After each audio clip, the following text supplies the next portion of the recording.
السلام عليكم ورحمة الله وبركاته. أسبوعنا هاي أوديجي والله بروح وصل عبتي جغدي يا أوديجي ترامب الداي على مسار وسمين أسبوعا شو جدا رشادي بوتصل بالعاب أسبوعا الرواقة ساعة شلي بالدارني ماشي حفلة وحوي إن تضبطن بهمادين لكن نورمالهان حفلة على مسارك oo madaxweynayaasha loo qabto badana banaanka lagu qabtaa jardiinka hore oo White House-ka laakiin ninkan laga helo dadka helaan marka dad yar baa inta hore imaadeen soo jeedaan marka sadarteeda xafladii laga dhigay gudaha White House-ka xafiisyadiisa baa gudaha lagu qabta marka meeshaan inta wajidaan waxa weeye xafladda dad badan baa yimaadeen dadkaas waxa way tigida bay kateen marka qofkii rabo inuu halkaas yimaado tigida inuu qato way marka halkaan ay u jeedaan gadaalkiisa waxa fadhiya reerihiisa soo jeedaan iyo niman badan oo billionaire oo shirkadaha weyn oo technology-ga kuwa iskala madaxda ka ah halkaas la soo fadhiisay ayaga waxa weeye donation bay soo siiyeen Donald Trump markuu doorashada ka qaybgalay xafladan la qabanayana lacag bay bixiyeen oo ku bixiyeen oo sida xafladda kharashkeeda ay u qaybsadaan marka ayaga sadarteeda waxa la ag fadhiisay Trump reerihiisa la ag fadhiisay marka halkaas waxa way bal fadhiisay laakiin waxa la yaab leh waxa way dadkii wasiirooyinka noqon lahaa halkan lama fadhiisin meel kale la fadhiisay marka nimankan billionaire-ka waxa way oo ka quwad badan yihiin dadka dawladdu shaqeynaya marka waxa la yaab leh way laakiin odaygan waxa way waxaas iyo protocol ma jecla Xasan Sheikh oo kale way marka Xasan Sheikh iyo qolo kale oo villa Soomaali jooga waxay soo fiireen in xafladan yimaadaan loo diiday baxalda albaabka hoos adeer halkaas mar Allah halkaas ka bax meeshaan imaanana lagu dhax marka meesha waxa lagu bartay dadkan baryootan meel walba tagaan waxa weli Xasan Sheikh waxa koobkiisa soo qaadanaya baryootan xishad ma yaqaan marka sadarteeda waxa lama rabo haddana ninkan si hamburg insiru yahay madoo dhan lama tusi karo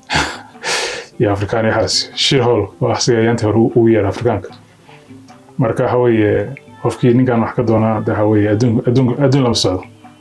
inkastoo Xasan Sheikh maamahan waxa jeebka xanuunis oo ninka odayga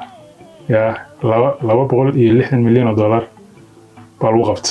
oo Switzerland u taala maanta hadlayno Switzerland buu taagan lacagtii kada ordaya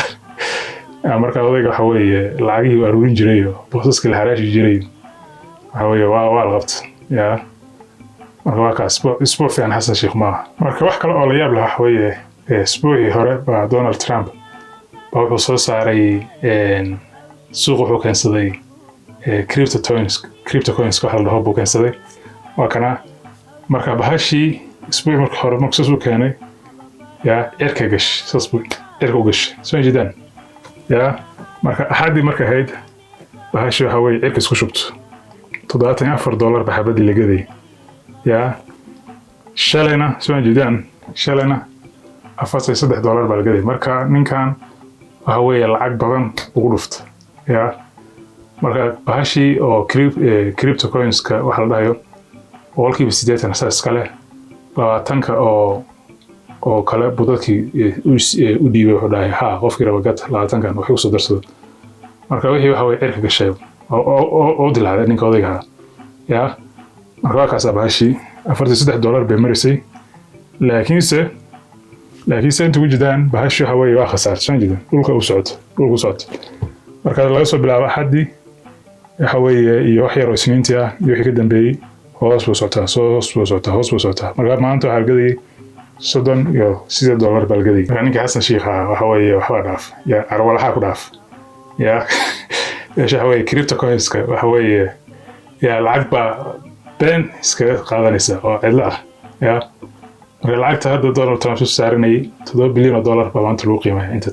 billionaire buu kusoo noqday oo ruruna Xasan Sheikh waxaan